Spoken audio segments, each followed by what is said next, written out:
Alright, so we're down to our last two classes, Warlock and Warrior, and we are going to start with Warlock because that's how the alphabet works. And first up we have the Warlock legendary Neeru Fireblade. 5 mana 5/5 battle cry.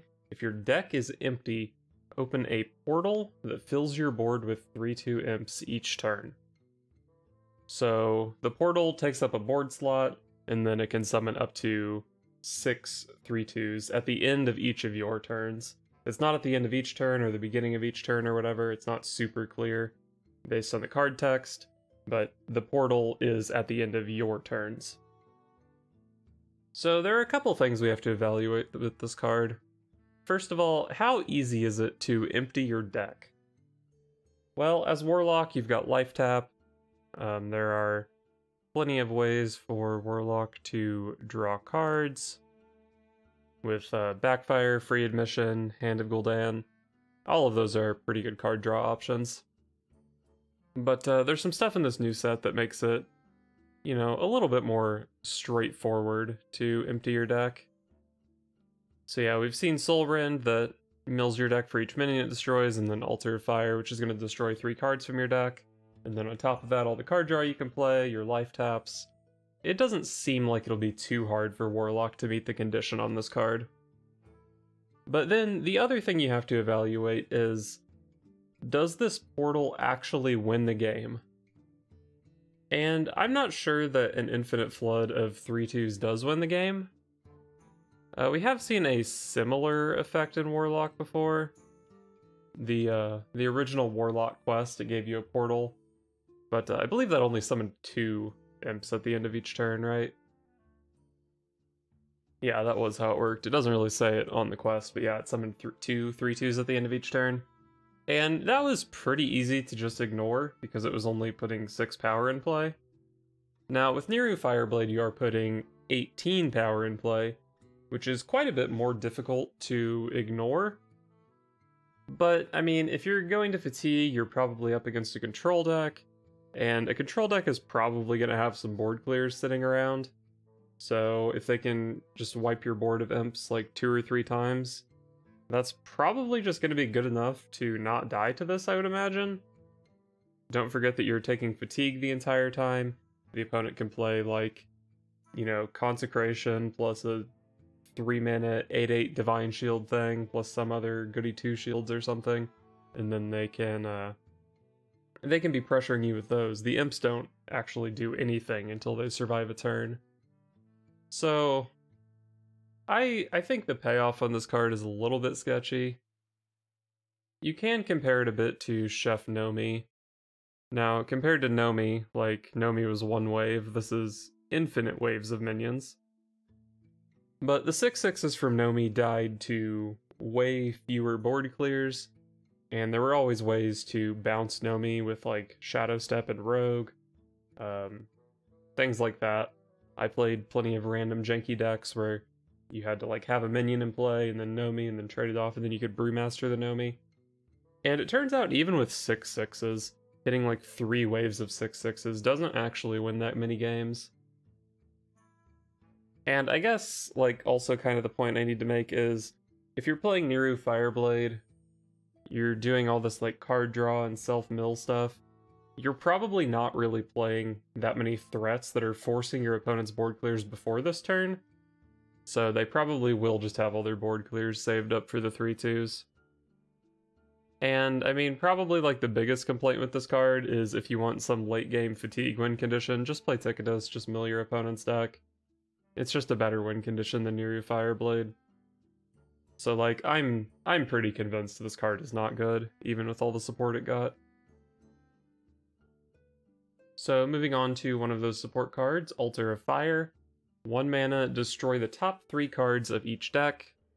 So, obviously, this is what you want to use to help activate Neeru Fireblade. I mean, I said I don't think Neeru is very good, even if you consistently hit the battle cry on it. It's kind of hard to imagine what use this card has outside of that, so it seems like kind of a bad card. I mean, in theory, it's also just like an anti-combo card. You know, you mill 3 cards from your opponent's deck, and maybe those are maybe one of those you hit is the I don't know, say it's the mill Warlock mirror and you hit their Ticketus or something, like that's pretty good. But until they actually hit fatigue, milling their deck doesn't matter. And if you're trying to fatigue them, then it's probably not a great idea to be milling yourself as well. There are a couple cards in the set that care about having 10 or fewer cards, not necessarily as all-in as Neeru. You've got like Barrens Scavenger and the 3/3 lifesteal guy, the Bloodshard Bristleback. So like, maybe there's some sort of control warlock that wants their deck to have 10 or fewer cards, but not necessarily go all the way to 0. And then like it's pretty easy to just throw Altar of Fire in that deck. Like one of the problems with control warlocks is that their hand tends to get too full. So any 1-mana cards you can put into the deck, they help alleviate that problem.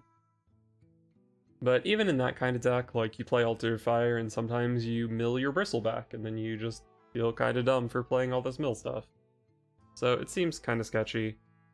Warlock does have some ways to mitigate the mill, so it doesn't affect them as much as it affects their opponents. The main way to do that is going to be with Soul Fragments.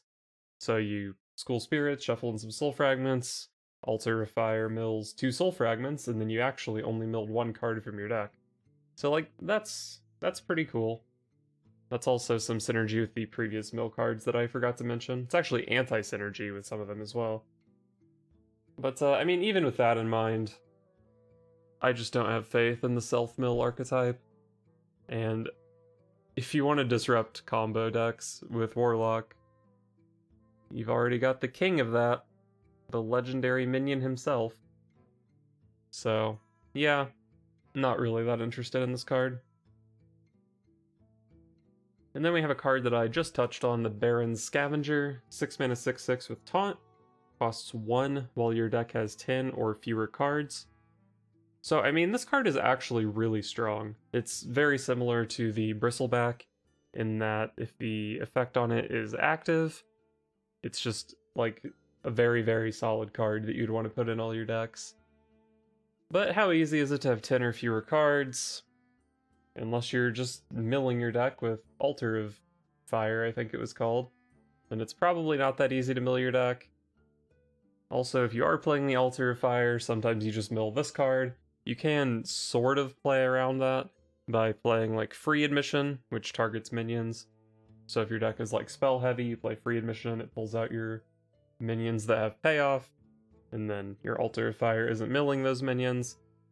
But if you're playing mostly spells and only a few minions, then having a 1 mana 6/6 is a lot less good, because you usually want to tempo that down with other minions for the big tempo swings, and if you can't do that, then your opponent can just save their Shadow or Death or whatever for this card. So, I don't know if I really love that. I mean, maybe you just like slam this in Zoo, because Zoo plays Hand of Gul'dan, and with Hand of Gul'dan they do dig through their deck pretty fast, but I think Zoo is losing Expired Merchant. Although I guess they did also get Lakari Fellhound.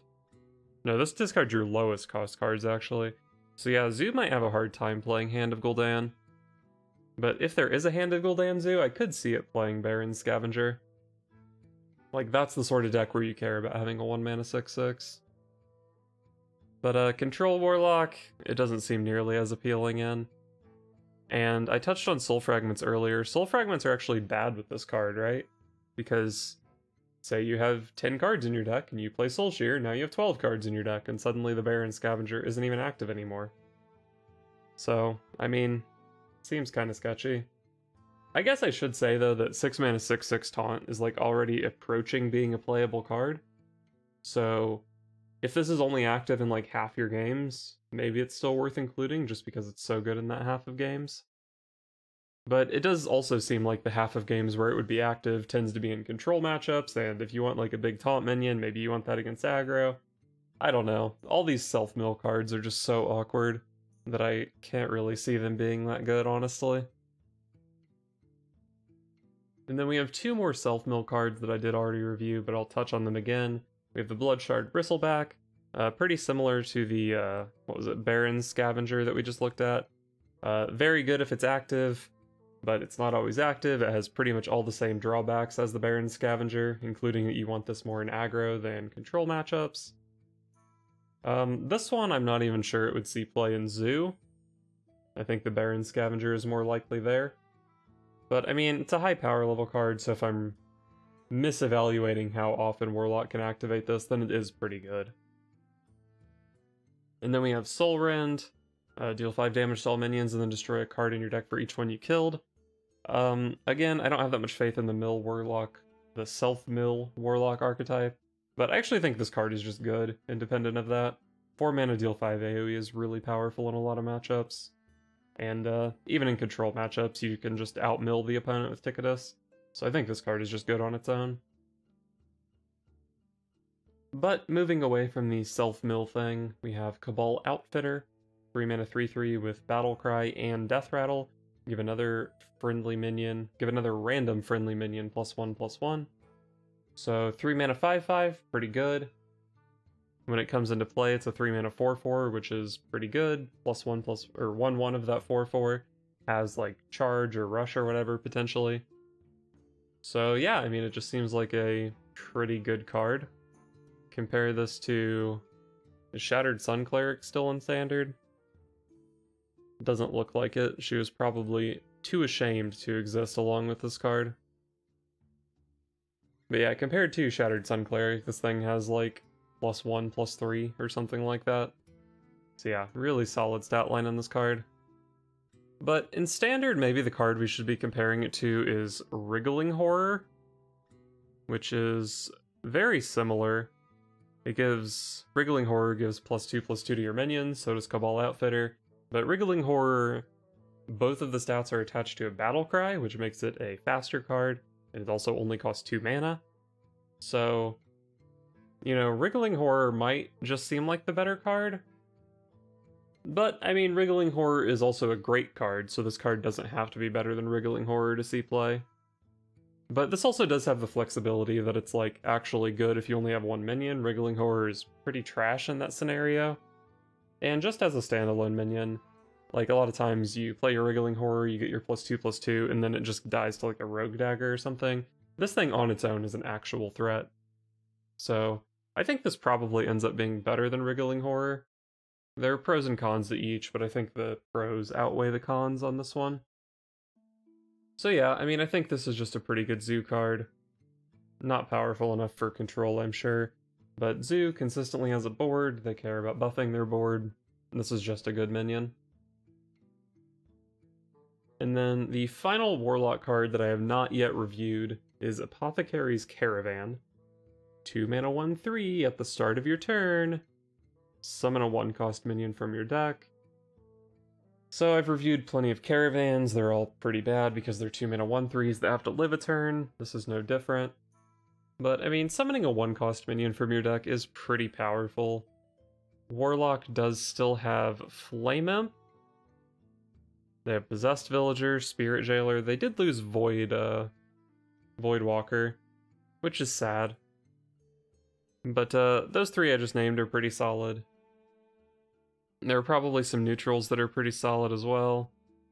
But I guess the neutrals do look a bit sketchier. Like, you don't necessarily want to be pulling Tour Guide off of this, right?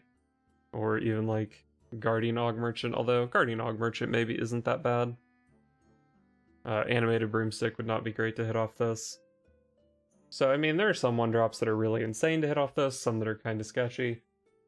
But how often are you getting any 1-drops off this? Probably not very often, because it's a 2 mana 1/3 that has to survive a turn. But I will say, as Zoo is probably the most likely deck to be able to protect this. Because we talked about Flame Imp, but what if you just play Flame Imp on turn 1? How is the opponent going to play a 2-drop that can actually kill this Caravan? It's probably pretty hard. Flame Imp also baits, like, Drain Soul, or, man, they got rid of, like, Wrath, Frostbolt, they got rid of, like, all that stuff, but Flame Imp baits, like, all that sort of removal. So, if it's a, like, spell-based, reactive class, then they might not be able to deal with the Apothecary's Caravan. So, I mean, it's not, like, complete garbage, but it seems like Zoo probably would just rather play solid 2-drops than this thing.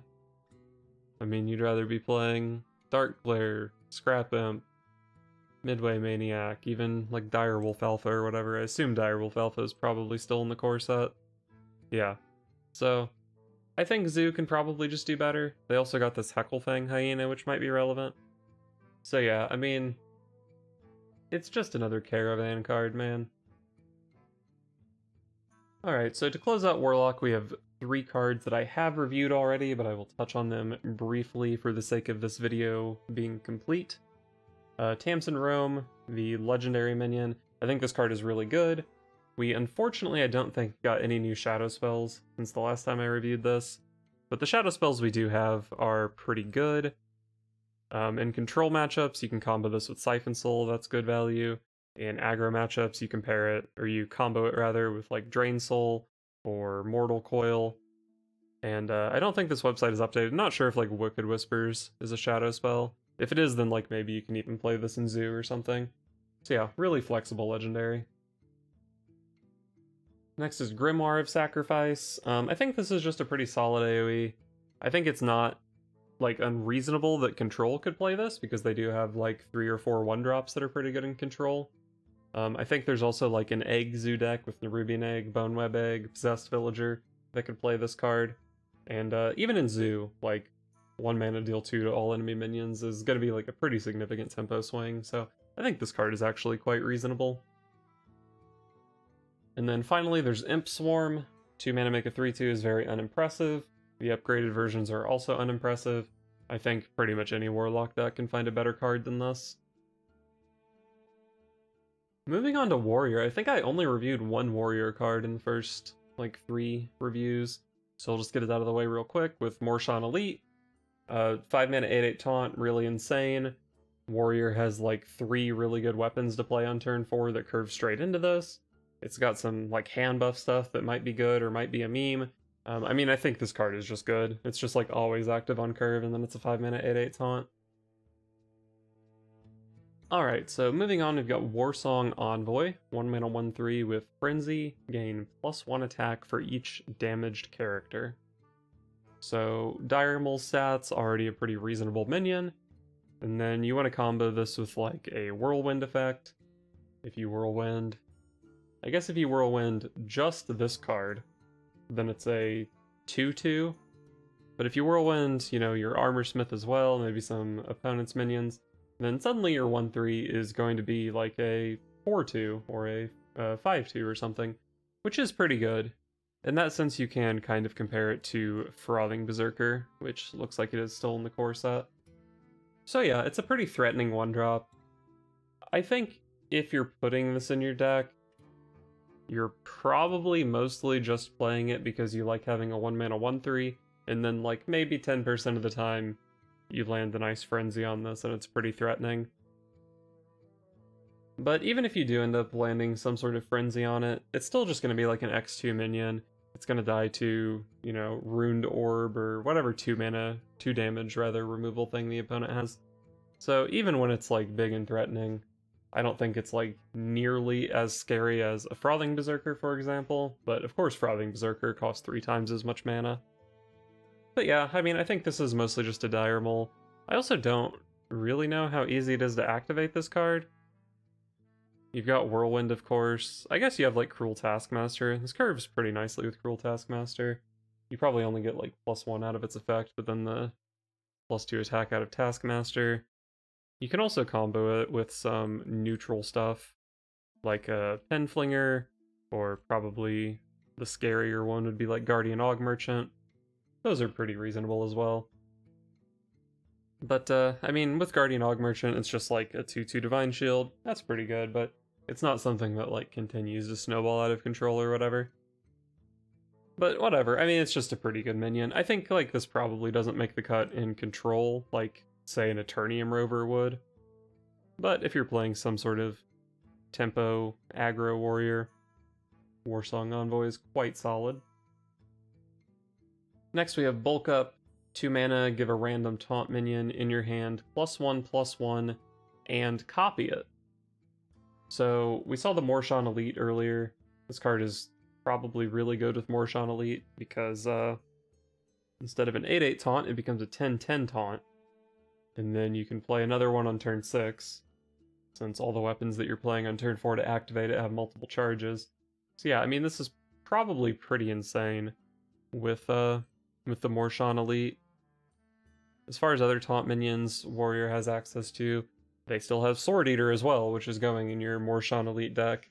So, you know, buffing your Sword Eater up to a 3/6, and then you have another Sword Eater that can come down on turn 5 if you don't have the Mor'shan Elite. That's, like, also pretty strong. As far as neutral taunts, I guess, like, Death's Head Cultist is pretty good. A lot of this other stuff looks a bit sketchy, but maybe you can get some, like, insane Carnival Clown value. Pretty good with Talon Ford Ring, actually. The new core set thing with Death Rattle, draw the highest cost minion from your deck. So Warrior actually does have a pretty good set of taunt minions that this can support, including some really, really ridiculous ones. But, I mean, it is still, like, it's still a 2-mana card that doesn't do anything if you don't draw one of your taunt minions. And if you, like, if you draw this on turn 4, when you have your Sword Eater Mor'shan Elite curve, like, you don't really have time to play it. If you're, like, forced into playing, say, Minefield on turn 2, then this card is just rotting in your hand, even if you hit the Nuts curve. So, I mean, it's definitely a situational card, but I don't think it's, like, a totally unreasonable card to put in some sort of control warrior. Like, maybe even some sort of tempo warrior could play this card, because hitting those most powerful taunt minions is really insane. So yeah, I think this card is quite solid, but we'll see if it actually fits an archetype. Next up we have the final ranked spell, which is Conditioning. 2 mana, give minions in your hand +1/+1. And then the upgrades are +2/+2 and +3/+3. On turn 2, giving minions in your hand +1/+1 is pretty underwhelming, I would say. I've actually played a lot of Into the Fray, which is rotating to wild. And Into the Fray is 1 mana, give all your stuff +2/+2. But of course that does target only taunt minions, but I've played this card a lot, and I've hit a lot of curves where I, like, Into the Fray on 1, and then curve out, like, 3 taunt minions in a row. And the opponent can just kind of deal with that most of the time. I don't think this sort of, like, one-shot hand buff thing, in Warrior at least, is particularly strong. Now, of course, this does have the benefit that it can hit non-taunt minions. So, like, the first one of those that comes to mind for me is Crab Rider. Making your Crab Rider a 2/5 is, you know, pretty nice. But this thing also costs 2 mana, so it's quite a bit more awkward to play than Into the Fray. And even then, it's still, like, it's still just kind of an not insignificant buff, but it's not that impressive of a buff. And obviously this does upgrade the later in the game you go, but the later in the game you go, like, hand buff stuff is so much less relevant, right? Because, like, this stuff is sick in the early game because it, like, outranges your opponent's removal stuff. If you buff your, like, with Keleseth, if you, like, draw a 3-drop that has 4 health, then it's not dying to Frostbolt or whatever anymore. But if you don't play this buff until turn 5, then you're having to deal with, you know, Flame Strikes and stuff like that coming soon. So, I don't know. I just don't really... I'm not that impressed with the hand buff thing going on with this card. It is sick with Mor'shan Elite, but I think if you're concerned specifically about Mor'shan Elite, then you probably have better ways to buff it. But I guess maybe you're just going for the dream curve. Conditioning into Feat of Strength, into Sword Eater, into Mor'shan Elite. And, like, I mean, that is pretty insane. But yeah, I don't like this card that much. Next we have Rokara. 3 mana 2/3 rush. After a friendly minion attacks and survives, give it +1/+1. So friendly minion, that counts itself. So you can play this and then just rush over, I don't know, some thing that the opponent has sitting in play. Say you're up against Shaman and you kill a nice taunt totem. And then suddenly this thing becomes a 3/4. And if it sticks around, then it can be, you know, a 4/5 and so on. But if you're just playing it to buff itself, I think a 3-mana rush minion with only 2 attack is like pretty unimpressive.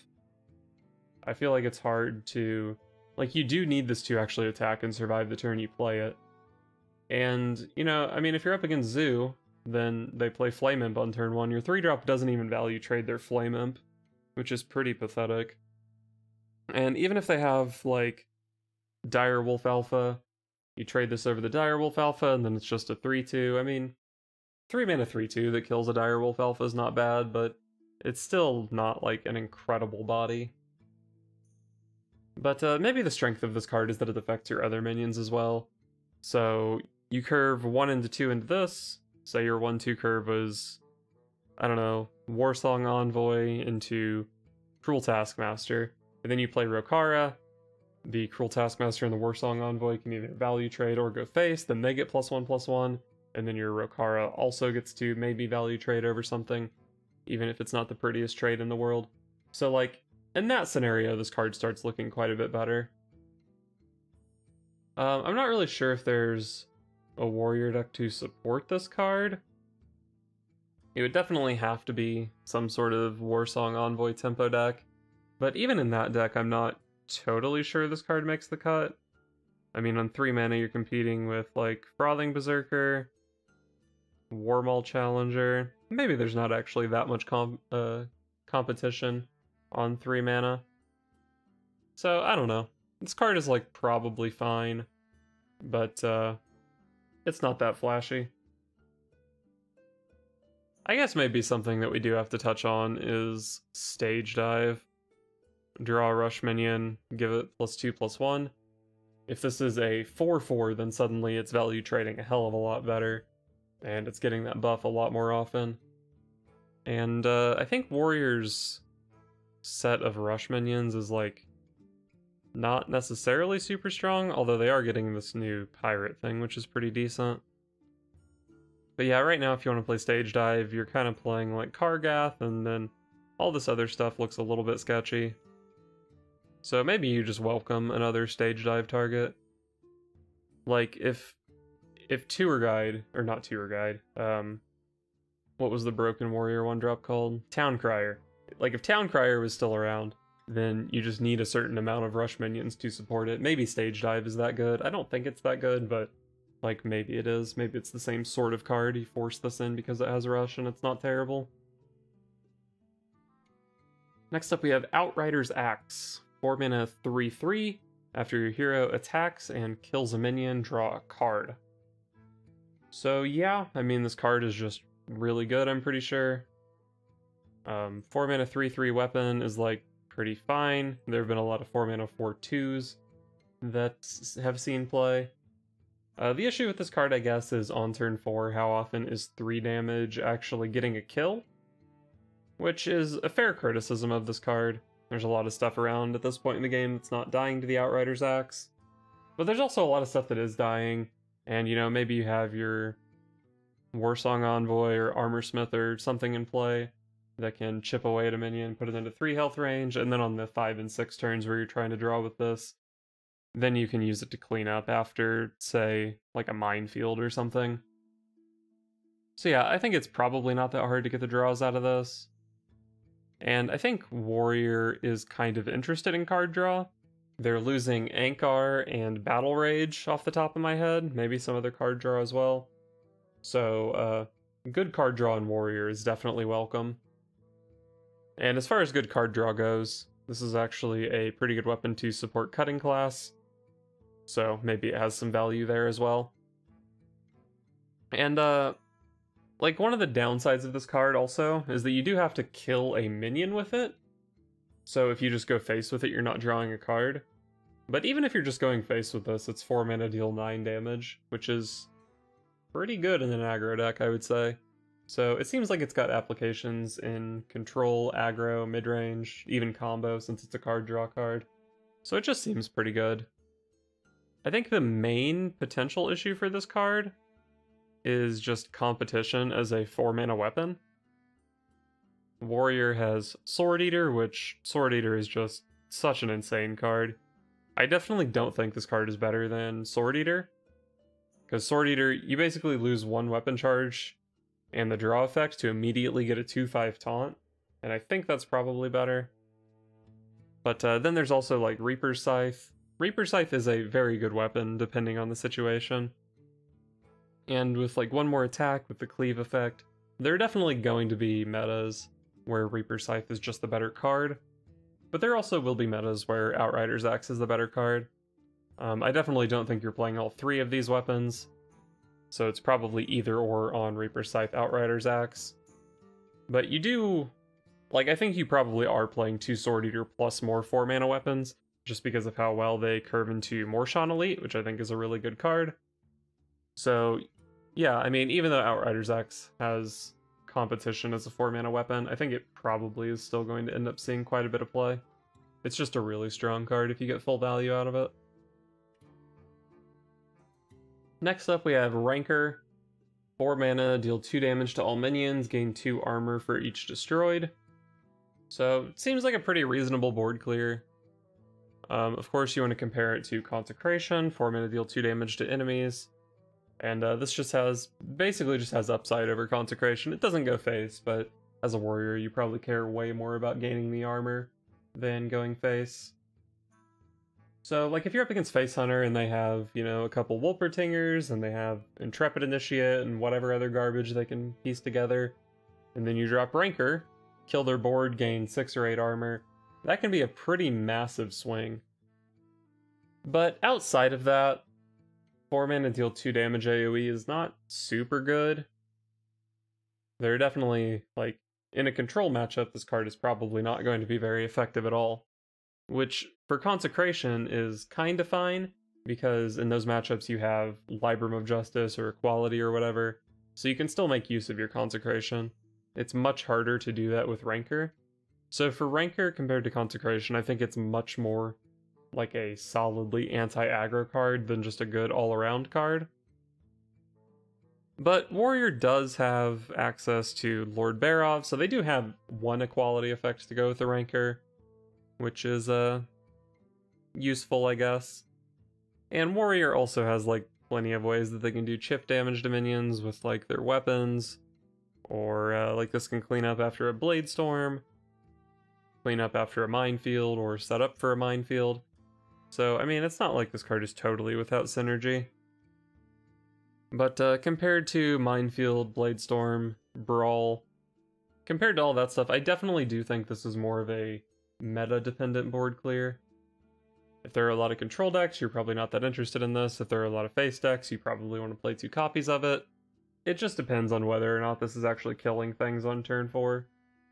And as of right now, it's like pretty hard to say whether or not that will be the meta. But definitely a card worth considering. Not really too much else to say about it. Next we have Whirling Combatant. 4 mana, 2/6, Battlecry, and Frenzy. Deal 1 damage to all other minions. So 4 mana, 2/6, deal 1 to all minions is not super incredible. We actually saw a very similar card in Shaman that had all of these, that was basically this card, but instead of the Frenzy it had Taunt. And that minion, I said, it's like kind of good against 3/3s or like 3 health minions as well, because you deal 1 damage to them and then you have a 2-power Taunt.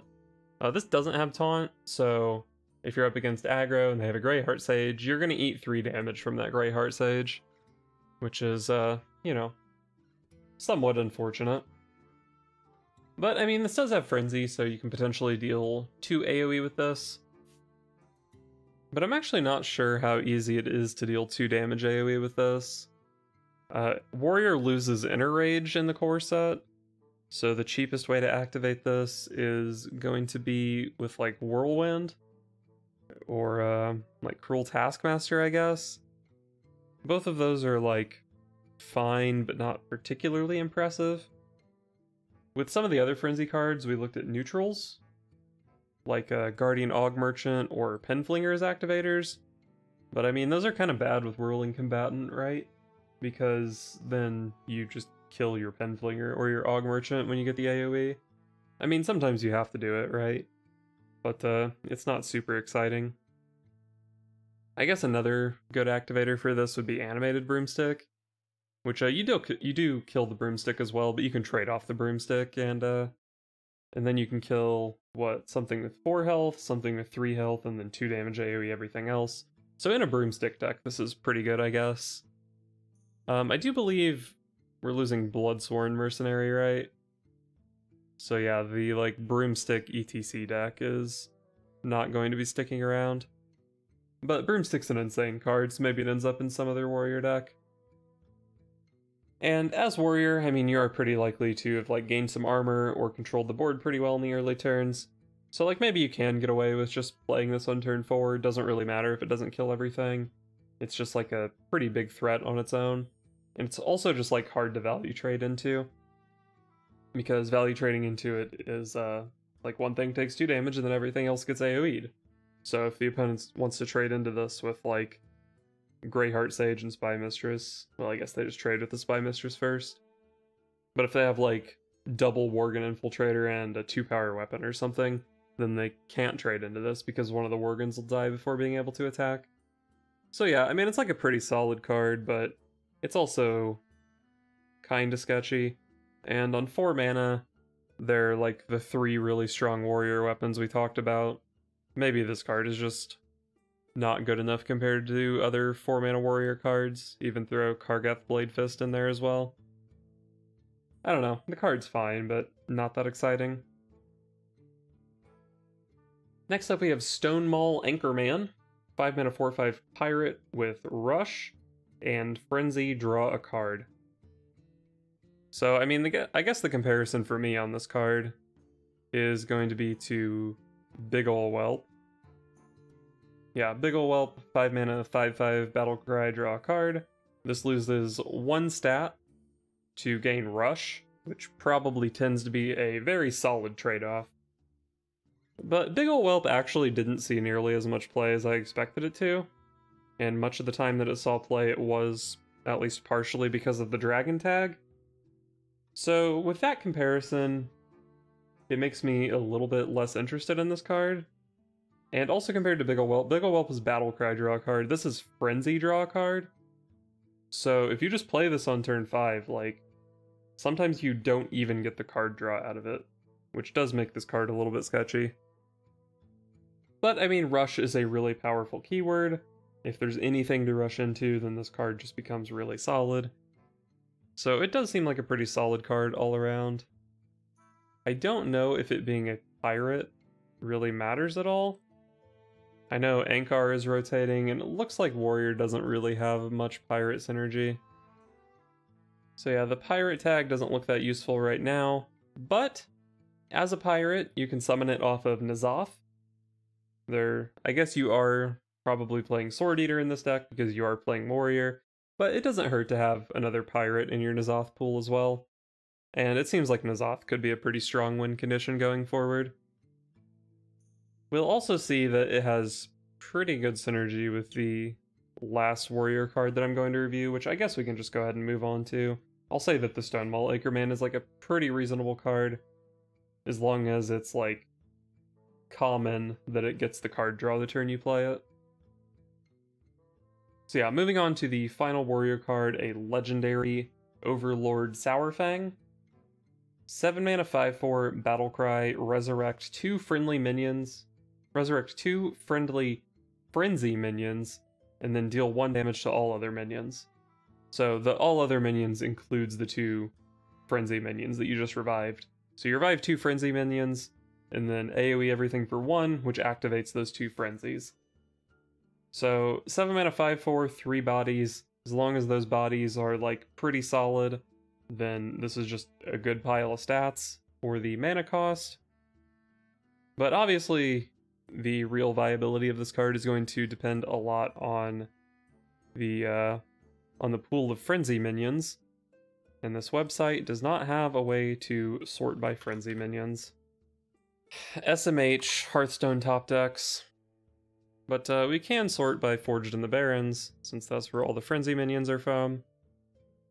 And we can see in Warrior, the last 2 cards that I reviewed, the Anchorman and the Whirling Combatant, both of those are nice frenzy minions, with the Whirling Combatant you do an extra AoE, so this is 7 mana pile of stats that does 2 to everything.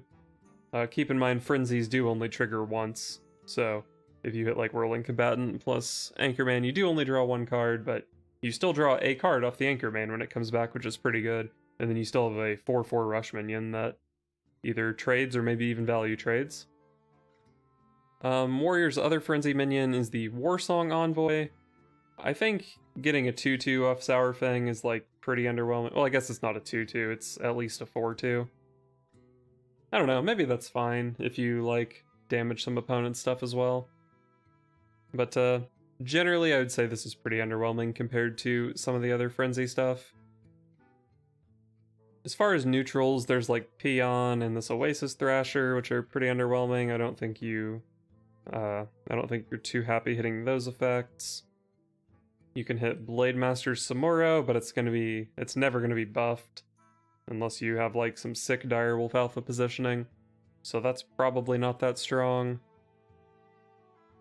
Some of the bigger neutrals with Frenzy are like pretty reasonable though. You have Gruntled Patron, which is a bit of a combo with the Whirling Combatant, if you happen to hit both of those. Barrens Blacksmith can give you just a ton of stats off your Saurfang. I guess you can hit Razormane Raider and just immediately send 5 damage in. Probably rather be hitting the Pirate that does a similar thing and draws a card, but I don't know, maybe if this is like your top end in an aggro deck, you can play Razormane Raider with it. I guess probably the most powerful thing you can hit with this is the Torajo Brave that has Frenzy, destroy an enemy minion. That's pretty powerful. But for the most part, I don't think I really love the pool of Frenzy minions that we're pulling from. The only one I really love is the Anchorman. And you probably do need, let's see, you res 2, so you probably need like 2 Anchorman and like 2 others. I guess you're probably fine if those 2 others are just like Whirling Combatants, and then maybe you have like a Barrens Blacksmith in your deck. That does seem pretty reasonable. I'm not entirely sure what this archetype looks like. Like, is this an aggro deck? Are you playing Warsong Envoy in this deck and just kind of hoping you don't hit it off Saurfang? Maybe. This card is definitely pretty good. It's just a lot of stats for the mana cost. The AoE on it is significant. You can hit some rush minions off of it. It's kind of hard to imagine this not seeing play. I think even Control is probably pretty interested in this just because of the Pirates being pretty good. And this might even be the card that makes Torajo Brave, I think it was called, playable. So yeah, just a really solid warrior card, I think. Warrior decks will probably be built around this card to an extent.